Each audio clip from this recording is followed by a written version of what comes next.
Hey everyone, so I thought as this is the first video for my new YouTube channel based on Linux tutorials, I thought I would start off with showing you guys how you can go straight from the operating system you're running, whether that's Windows or whatever, and install a Linux distribution. I'm going to be showing you how to install it today from Windows 7. The majority of people who go over to Linux come from Windows, so this is why I'm going to be doing it from here. So the first thing you need to do is download the Ubuntu image file. That's available on the Ubuntu website, so just go to ubuntu.com, press download at the top, and then select the version you want. You got 64-bit and i86, so really it's 64-bit and 32-bit, but i86 is 32-bit. 32 bits for systems with less than 4 gigabytes of RAM.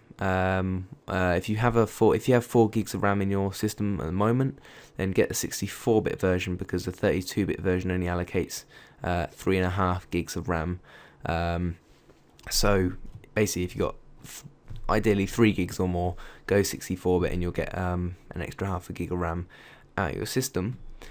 So once you downloaded the image file, you can see this one here is 695 meg, so I think it's just small enough to fit on a CD. But one of the most important things you really need to do is check a thing called an MD5 sum, or MD5 hash, whatever you want to call it.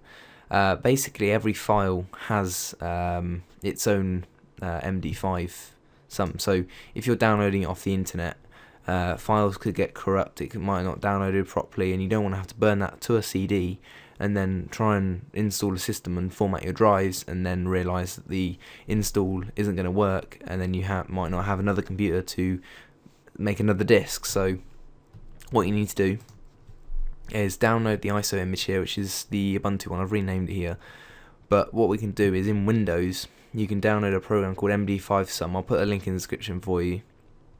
All you have to do is drag the executable file that it downloads into your C drive, then Windows folder. I'll see if I can find it here. MD5 sum. And what we can do is, once that's in there, you can open up a command prompt here,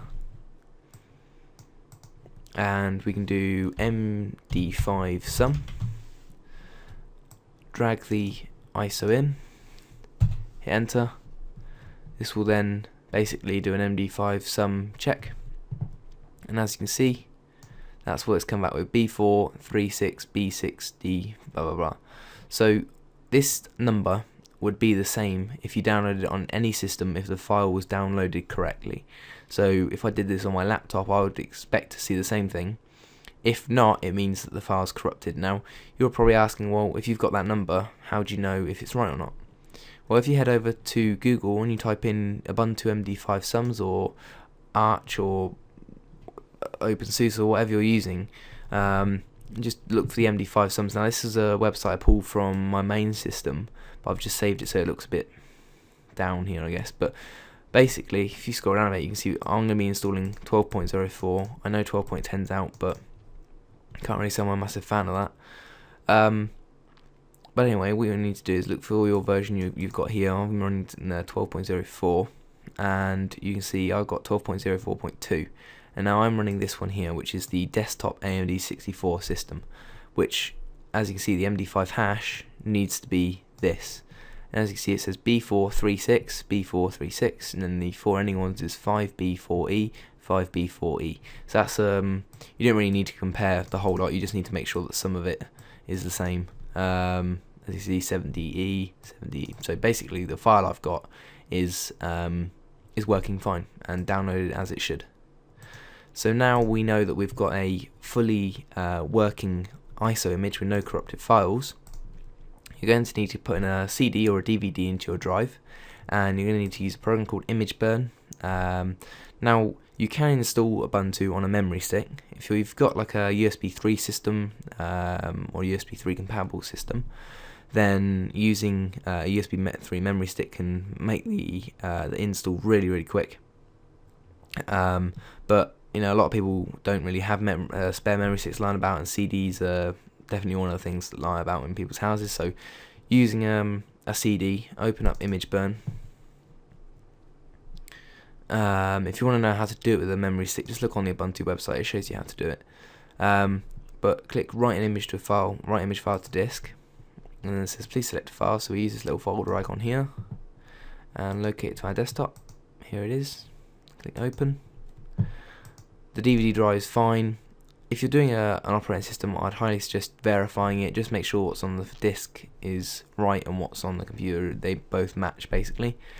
And the write speed, I'd probably go with about 2.4. Don't, whatever you go, really high, because the higher you go, the more chances of corrupted files going on there and it skipping files. And like I said, you don't want to have to, if you've only got one PC and you're going over to Linux, you don't want to have a PC with no operating system and not being able to make another disk. So luckily I've got a laptop that I can use, but basically just use a 2.4 here. That should be fine, or whatever your disk drive is compatible really. You see we've got 4, 6, 8 and 12, so it might want to put it up to 4. So now we've added the ISO image, we can go ahead and just click write. And what this is going to do is start the buffer off here.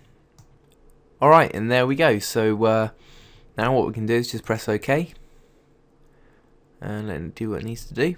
Close out of image burn, and now we have a fully bootable Ubuntu 12.04 or whatever version you're using, bootable disk. And now what we can do is just boot our main system from that, and we can actually finally install Ubuntu. Thank you very much for watching my videos, and if you enjoyed, then please subscribe, and if you get any questions or get any problems along the way, just drop a comment below and I'll do my best to answer them for you. So thanks for watching, see you later.